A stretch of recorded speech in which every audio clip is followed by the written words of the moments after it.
Dibohong. Aku hanya memikirkan satu peraturan penting. Kenapa kau lakukan hari ini kalau kau bisa melakukannya besok? Few moments later.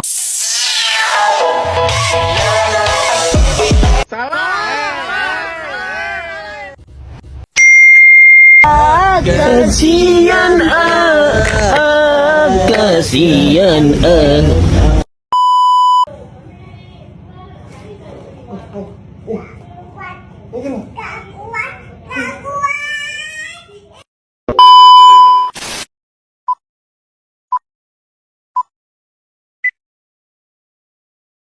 A few moments later.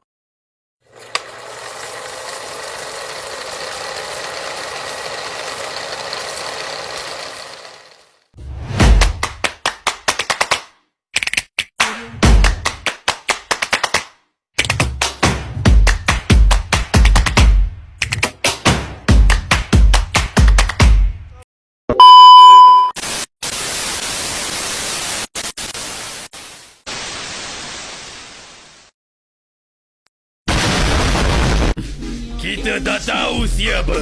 Kalau tak tahu, maka tak kenal. Kalau tak kenal, maka tak cinta.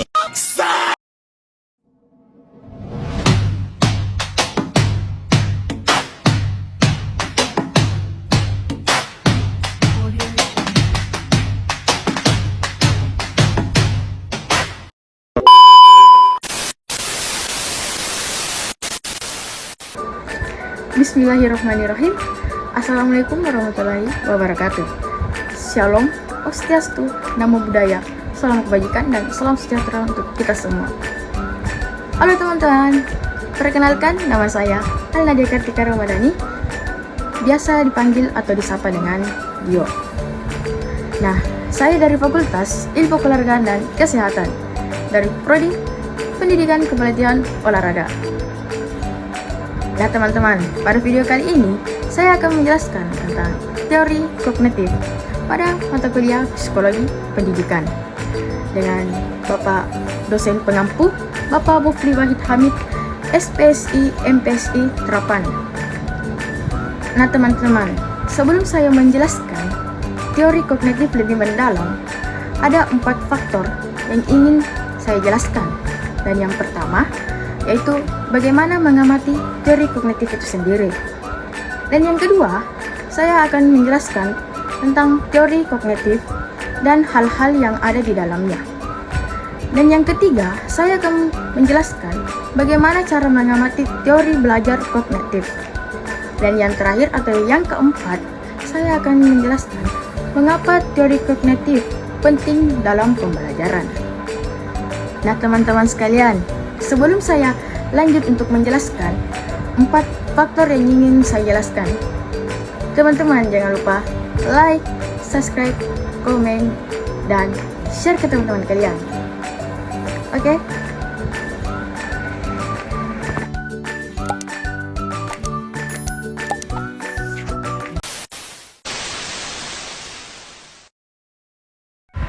Saat ini kita sering diperdebatkan bagaimana cara belajar yang baik ataupun bagaimana cara mengajar yang baik. Tapi ada satu aspek penting yang terabaikan, yaitu mengamati. Sebenarnya mengamati ini dulu sudah pernah dibahas oleh Albert Bandura 1960. Mereka percaya bahwa proses tidak luput dari normal sosial. Maka dari itu, teori ini disebut sebagai sosial kognitif.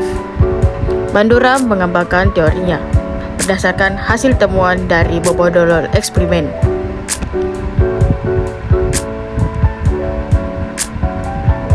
Yang menunjukkan bahwa anak melakukan sesuai dengan yang ia amati. Berdasarkan hasil eksperimen tersebut, Bandura berkesimpulan bahwa setelah individu mengamati perilaku orang lain, individu tersebut akan mengalimasi dan meniru tindakan itu.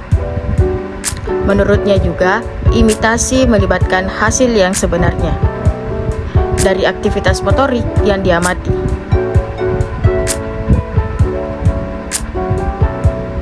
Prinsip ini berlaku untuk seumur hidup.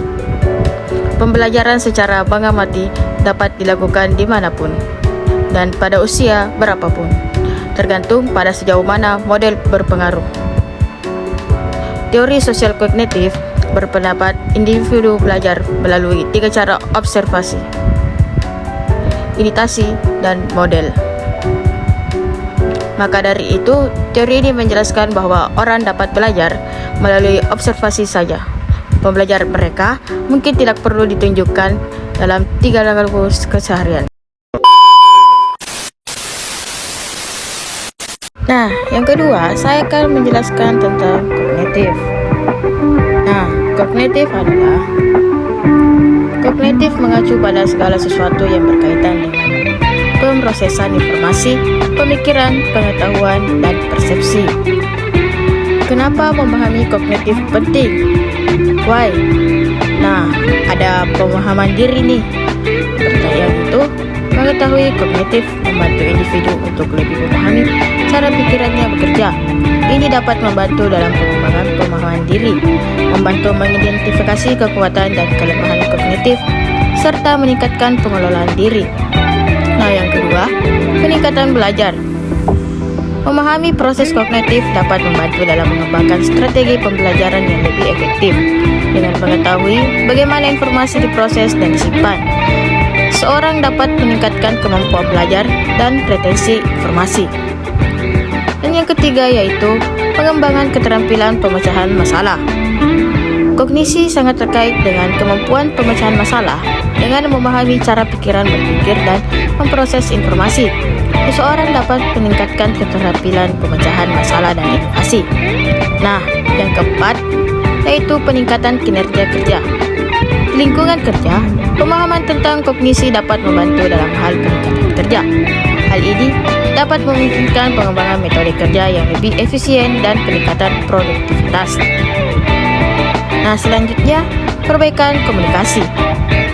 Memahami kognitif dapat membantu dalam meningkatkan kemampuan komunikasi dengan mengetahui cara lain memproses informasi.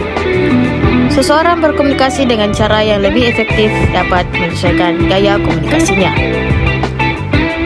Dan selanjutnya, pengembangan teknologi dan desain. Dalam pengembangan teknologi dan desain, pemahaman kognitif dapat membantu para perancang untuk menciptakan antarmuka pengguna yang lebih intuitif dan efisien. Nah, adapun pengobatan dan perawatan kesehatan mental. Di bidang kesehatan mental, pemahaman tentang kognisi sangat penting. Ini dapat membantu dalam pengembangan strategi perawatan yang lebih efektif untuk berbagai gangguan kognitif seperti depresi, kecemasan, dan gangguan kognitif lainnya. Nah, yang terakhir, pengembangan pendidikan. Dalam konteks pendidikan, pemahaman kognitif dapat membantu guru dan pendidik untuk merancang strategi pengajaran yang lebih efektif dan disesuaikan dengan kebutuhan individu siswa.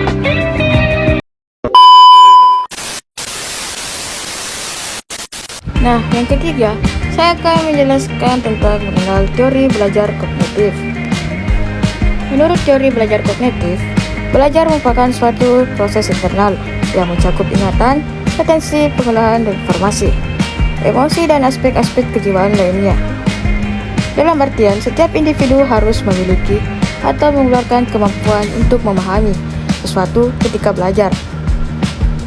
Teori belajar kognitif lebih mementingkan proses belajar ketimbang hasil belajarnya.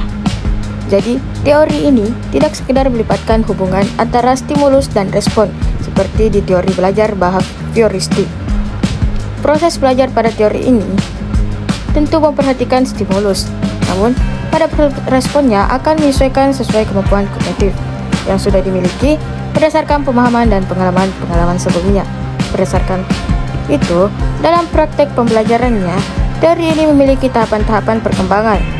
Dari tahapan-tahapan perkembangan ini, lahirlah teori-teori perkembangan yang harus dipahami juga, yaitu dan berikut tokoh-tokoh yang mengembangkan tahapan-tahapan. Pertama, Jean Piaget 1896 sampai 1980. Yang kedua, Jerome Bruner 1915 sampai dengan 2016. Yang ketiga, David Ausubel 1818 sampai dengan 2008.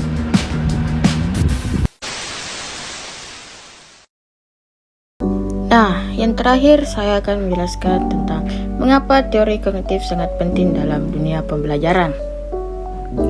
Nah, adapun teori kognitif sangat penting dalam pembelajaran dikarenakan ada beberapa faktor, yaitu menghargai peran peserta didik, mendorong pemikiran kritis, memperkuat koneksi antar konsep, mendorong pemahaman yang mendalam, mengoptimalkan potensi belajar.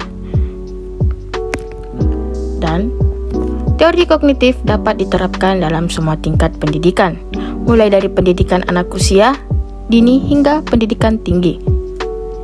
Prinsip-prinsip teori kognitif dapat diadaptasi sesuai dengan karakteristik perkembangan kognitif peserta didik pada masing-masing tingkat. Dalam pendidikan anak usia dini, penerapan teori kognitif dapat dilakukan melalui bermain, eksplorasi lingkungan, dan berinteraksi dengan benda-benda nyata. Di tingkat pendidikan dasar, pendekatan pembelajaran yang menekankan pada pemahaman konsep dan penerapan dalam kehidupan sehari-hari menjadi relevan. Sementara itu, di tingkat pendidikan menengah dan tinggi, penerapan teori kognitif dapat lebih kompleks dengan mendorong peserta didik untuk berpikir abstrak, menganalisis informasi yang kompleks, dan menghubungkan konsep-konsep yang lebih abstrak. Teori kognitif dalam pembelajaran merupakan suatu kerangka kerja yang fokus pada proses berpikir, memori, dan pemahaman dalam memproses informasi. Dengan menerapkan strategi pembelajaran yang berdasarkan teori kognitif, kita dapat memberikan pengalaman belajar yang lebih bermakna dan mendalam bagi peserta didik. Dan paling penting untuk diingat bahwa teori kognitif dapat diterapkan dalam semua tingkat pendidikan dan memiliki peran yang signifikan dalam menghargai peran aktif peserta didik, mendorong pemikiran kritis, dan memperkuat koneksi antar konsep. Nah, teman-teman telah menonton cara penjelasan saya mengenai teori kognitif itu sendiri. Nah, ada 4 faktor yang saya ucapkan pada awal video. Nah, pada teori kognitif, kita harus menerapkan pada dunia pendidikan dan kehidupan sehari-hari maupun di lingkungan sekitar kita.